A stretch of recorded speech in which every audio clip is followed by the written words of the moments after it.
Atas nama Bapa dan Putra dan Roh Kudus, amin. Shalom Aleichem bersama Mesias. Selamat bertemu kembali saudara dengan saya, Archimandrit Romo Daniel Biantoro, Ketua Umum dan Pendiri dari Gereja Ortodoks Indonesia. Kita akan melanjutkan menjawab pertanyaan yang sudah dikirimkan kepada kami. Kali ini pertanyaan berasal dari Bapak Edi Iskandar.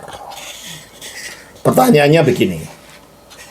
Shalom Romo, saya mendapat pertanyaan dari saudara Muslim sebagai berikut. Tentang larangan Tuhan mengatain orang lain bodoh. Dalam Matius 5 ayat 22, tolong bacakan. Tetapi aku berkata kepadamu, setiap orang yang marah terhadap saudaranya harus dihukum. Siapa yang berkata kepada saudaranya kafir, harus dihadapkan ke mahkamah agama. Dan siapa yang berkata jahil, harus diserahkan ke dalam neraka yang menyala-nyala. Terus, tetapi dalam ayat-ayat Lukas 11 ayat 40, tolong bacakan. Hai orang-orang bodoh, bukankah dia yang menjadikan bagian luar? Dia juga yang menjadikan bagian dalam? Matius 23 ayat 17. Hai kamu orang-orang bodoh dan orang-orang buta, apakah yang lebih penting, emas atau bait suci yang menguduskan emas itu? Lukas 24 ayat 25. Lalu ia berkata kepada mereka, hai kamu orang bodoh, betapa lambannya hatimu sehingga kamu tidak percaya segala sesuatu yang telah dikatakan para nabi. Ya. Mohon penjelasannya Romo. Baik, saya jelaskan Pak Edi. Tuhan Yesus mengatakan di dalam Matius 5 ayat 22 itu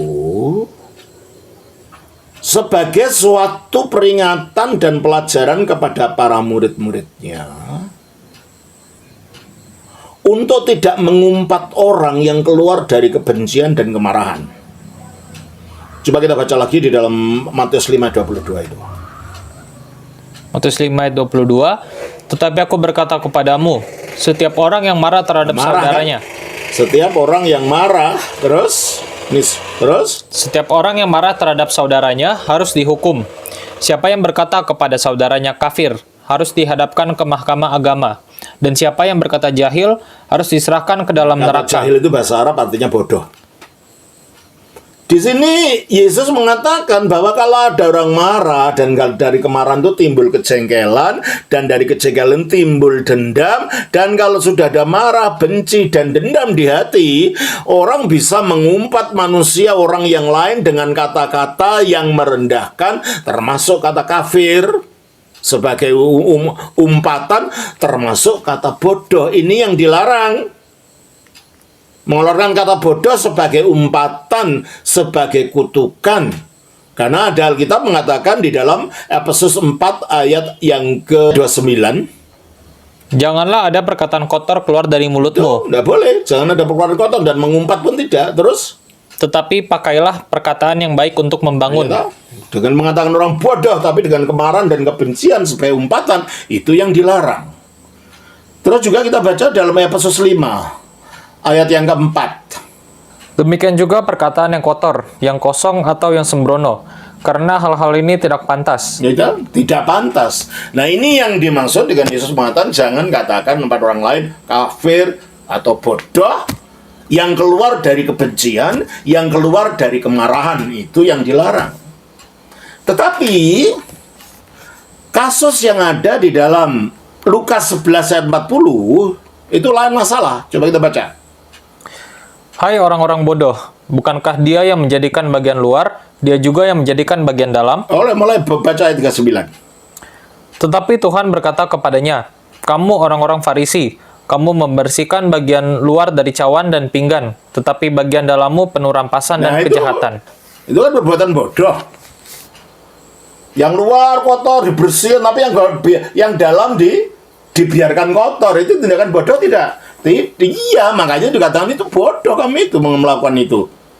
Yang perlu kan yang dalam, dan kalau mau bersihkan ya dua-duanya. Yang luar kamu bersihkan, yang dalam kamu biarkan kotor, itu tindakan bodoh. Maka dia di sini bukan dalam kemarahan, dia di sini mengingatkan itu tindakan bodoh. Ketika Yesus mengatakan bodoh di sini bukan dalam konteks marah dan bukan dalam konteks menghina orang, tapi menyatakan apa adanya. Demikian juga Matius 23 ayat 17. Hai kamu orang-orang bodoh dan orang-orang buta, Apakah yang lebih penting, emas atau bait suci yang menguduskan emas itu? Kenapa? Karena ayat sebelumnya, ayat yang 15, coba kita baca. Celakalah kamu, hai ahli-ahli Taurat dan orang-orang Farisi, hai kamu orang-orang munafik. Sebab Ya, kamu ini kemunafikan ini ya, yang diingatkan oleh Yesus, apa katanya? Sebab kamu mengarungi lautan dan menjelajah daratan untuk mentobatkan satu orang saja menjadi penganut agamamu. Dan sesudah ia bertobat, kamu menjadikan dia orang neraka yang 2 kali lebih jahat daripada kamu sendiri. Celakalah kamu, hai pemimpin-pemimpin buta, yang berkata, bersumpah demi bait suci, sumpah itu tidak sah. Tetapi bersumpah demi emas bait suci, sumpah itu mengikat. Nah, ini kan bodoh. Sumpah itu kan demi bait suci di mana Allah hadir di situ. Lah kalau sumpah itu demi emasnya, demi hartanya. Nah ini tindakan bodoh. Kalau sumpah kepada benda itu gimana? Berdasarkan benda. Nah maka dikatakan ini tindakan bodoh. Jadi Yesus tidak mengumpat. Yesus menyatakan tindakan yang bodoh dilakukan oleh orang-orang ini gitu loh. Terus juga kita baca dalam Lukas 24 ayat 25. Lalu ia berkata kepada mereka, hai kamu orang bodoh, betapa lambannya hatimu sehingga... Kita baca ayat yang ke-23 dulu. Dan tidak menemukan mayatnya. Lalu mereka datang dengan berita bahwa telah kelihatan... Ayat yang ke-22 lah. Tetapi beberapa perempuan dari kalangan kami telah mengejutkan kami. Pagi-pagi buta... Ini maksudnya ini perjalanan di Emmaus ketika 2 orang murid berjalan, ketika mereka kecewa karena guru mereka mati, dan tiba-tiba mereka mendengar berita itu, ayat yang berapa tadi? Ayat 23 itu. Pagi-pagi buta mereka telah pergi ke kubur dan tidak menemukan mayatnya. Lalu mereka datang dengan berita bahwa telah kelihatan kepada mereka malaikat-malaikat yang mengatakan bahwa ia hidup. Dan beberapa teman kami telah pergi ke kubur itu dan mendapati bahwa memang benar yang dikatakan perempuan-perempuan itu, tetapi dia tidak mereka lihat. Lalu ia berkata kepada mereka, hai kamu orang bodoh. Nah ini, bodohnya kenapa? Betapa lambannya hatimu. Nah itu, lamban kenapa? Sehingga kamu tidak percaya segala sesuatu. Bodohnya karena tidak percaya berita yang disampaikan oleh para murid yang melihat kebangkitan Yesus ini. Kok kamu lamban? Ini ada orang menyaksikan tentang kebangkitanku, kok kamu tidak percaya? Itu kan? Nah inilah tindakan kelambanan hati untuk menerima kebenaran yang sudah disampaikan, itulah dinyatakan sebagai suatu kebodohan. Jadi dari tiga ayat yang Pak Edi ajukan kepada saya ini, Lukas 11 ayat 40, Matius 23 ayat 17, dan Lukas 24 25, ini konteksnya bukan Yesus dalam menghardik orang untuk merendahkan seperti dari kemarahan, seperti halnya yang dilarang di dalam Matius 5:22 ini. Yang di dalam ayat yang ini adalah menyatakan kenyataan. Yang satu bodoh karena lamban tidak bisa percaya. Yang satu lagi bodoh karena membersihkan yang di luar tapi yang di dalam dibiarkan kotor.